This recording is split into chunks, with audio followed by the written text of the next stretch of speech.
فيوتشر جروب بتقدم لكم ماكينه عد النقود البنكيه ماركه اكسفورت A1، ماكينه متخصصه في عد الفلوس الميكس وفرز الفئات المختلفه، نظام 2 درج زي ما احنا شايفين. اول خاصيه هنشوفها مع بعض هي خاصيه عد الميكس او المختلط. معايا ورق اهو مختلف من فئات مختلفه، ميتينات وميات وخمسينات. هنعد ونشوف اول خاصيه مع بعض وهي خاصيه عد الميكس اهو.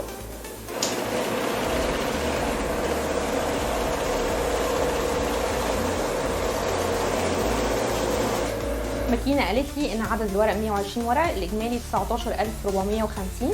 ممكن كمان عن طريق زرار اسمه ريبورت او تقرير بدوس عليه بيقول لي كل فئه عديت منها قد ايه، من فئه الميتينات قد ايه، وفئه الميات، ومن فئه الخمسينات وهكذا.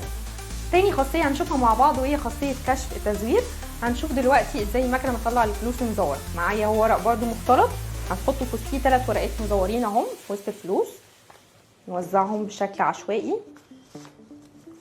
ونشوف خاصية كشف التزوير سوا مع بعض.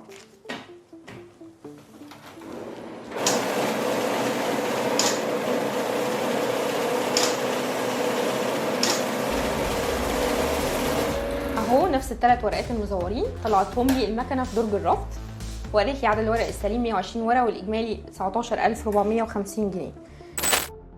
تالت خاصيه هنشوفها مع بعض وهي خاصيه فرز الفئات المختلفه. مثلا عميل جه وبيحصل لي فلوس، اداني باكو مثلا كله من فئه الميتينات او عدد فلوس من فئه الميتينات، بس اتلخبط وحط لي في وسطها مثلا ورقه مختلفه وليكن ورقه من فئه 100. المكنه بتعمل لي ايه؟ بتفرز لي الفئه المختلفه دي عن طريق خاصيه الاس دي سي. هنحط اهو الفلوس.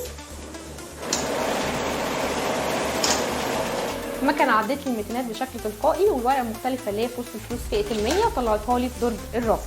دي بالنسبه لثالث خاصيه.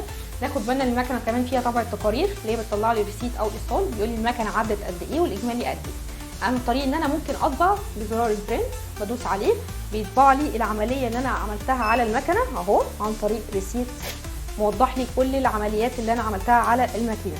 شركه فيوتشر جروب بتديكوا ضمان 5 سنين، فروعنا القاهره واسيوط وسوهاج واسوان، والتوصيل لاي مكان. ناخد بالنا كمان من علامه المائيه اوريجينال اللي هي بتاكد ان المكنه اصليه من شركه فيوتشر جروب مستورد وموزع. شكرا.